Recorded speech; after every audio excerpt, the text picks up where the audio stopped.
Mini band side steps are one of the most common corrective exercises that you're going to see out there for lower limb pain, like knee pain, hip pain, back pain, all sorts of stuff. But it's never made sense to me why they're programmed and given as frequently as they are. Now, why would someone be given a mini band lateral walk as a corrective exercise? Well, a lot of PTs and rehab practitioners are blaming the glute med as a primary source of weakness. And this muscle does have a very important role in stabilizing the hip and the knee and the lower limb. And in theory, by placing a band around the knees and then walking sideways and abducting the femur, we can target the glute med and we can activate it and recruit it. And that can help stabilize the hip better, because a common example would be, let's say someone struggles with their knee collapsing in. Well, that would be a knee valgus action, an adduction, and internal rotation action. So on the surface, it makes sense, okay, let's give someone a mini band lateral walk and have them work on external rotation and abduction and help recruit the muscle that helps accomplish that. And with many common corrective exercises we see on the internet, that makes sense on the surface. But if we just peel that onion back one layer, we're going to see why that might not be the best solution for many people. Let's continue with the knee caving in scenario. And again, this is just one example. There are so many other things that we could use, but let's continue with it. And this could be occurring whether that's with gait, with load, like squats or split squats, but the knee is caving in and it's too much internal rotation. Well, is it? Because a lot of the times when the knee is caving in, there's some strategy going on there to find what the body is missing. The knee isn't caving in for no reason. A lot of the times when you measure these people with knee cave, they actually lack internal rotation, range of motion at their hip. So is the knee caving in because there's too much internal rotation, or because it's trying to find a compensation for a lack of internal rotation? A lot of the times when you don't have mobility at a joint, you're going to find it one above or below. And in the case of the knee caving in, you often see that it's caving in because it's trying to find internal rotation space. And that's not genuine internal rotation, it is a compensation to find it. So yes, this person could have a weak glute med, but also their lack of internal rotation is affecting this as well. So usually if you get someone genuine internal or external rotation, whatever they're needing, that is a good precursor to strengthening the glute med. But also your glute med has fibers that do both internal and external rotation. Your glute med actually has 3 different fiber divisions. The fibers on the more front side of the pelvis, the anterior fibers, these actually create more internal rotation. The middle and posterior fibers create more external rotation and hip abduction. So your glute med actually has the ability, and a really good ability by the way, to control internal rotation of the hip, whereas the back fibers are going to be more responsible for external rotation. But if you don't have internal or external rotation available in the first place, then how are you going to have your glute med stabilize and contribute to that internal or external rotation? Now these different fibers of the glute med contribute at different points throughout the gait cycle as we move or run through space. Once we move into mid stance and we shift our body weight onto that side, we have the anterior glute med fibers secure the hip into internal rotation with other internal rotation muscles.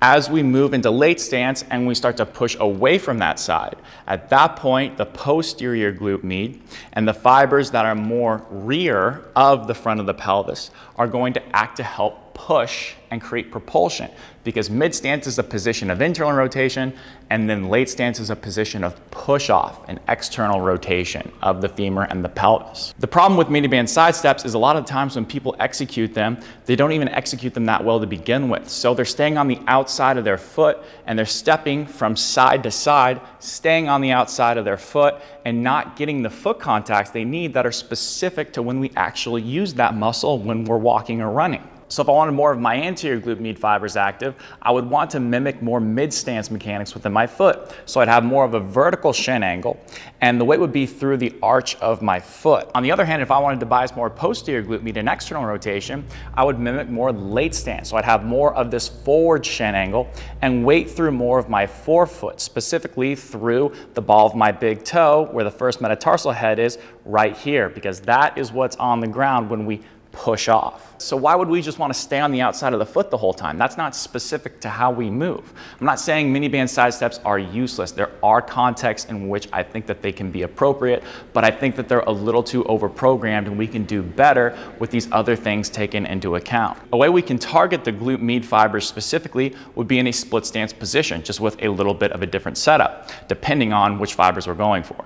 So if I wanted to target the anterior glute med, then I could have a split stance position with a band around the inside of the knee, pulling my knee out, so I have to work against that and shift towards that side and pull my knee in. That's going to help bias internal rotation, and that'll really cook that anterior glute med, and that'll get the glute med working with other muscles of internal rotation as well. Respecting how the foot interacts with the hip and integrating that with the rest of the kinetic chain for likely better and longer lasting results is a foundational principle of my programs, like my beginner body restoration program. To target those anterior glute med fibers, I'd have the band pulling my leg out, so I have to reference it staying in.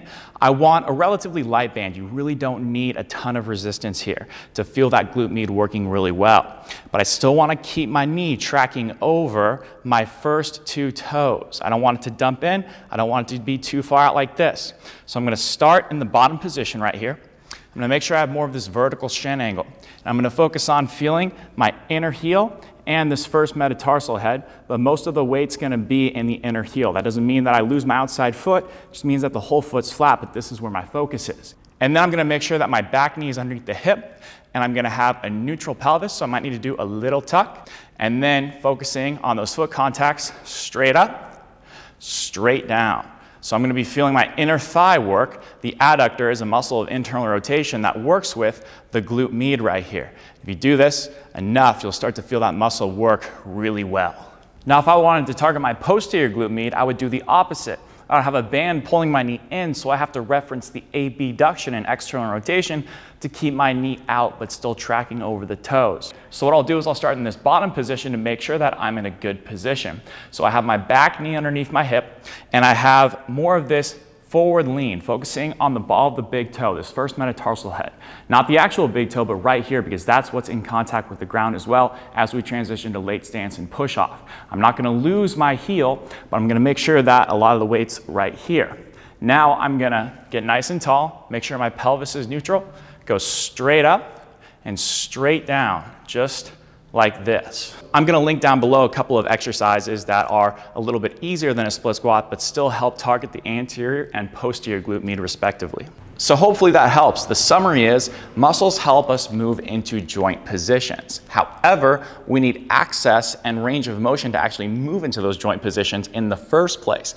Otherwise, we're going to be using other strategies to help do that. In order to target a muscle effectively and have it integrate with the way we move, I think it's important to consider how is this muscle being used when we actually move? What foot contacts are present?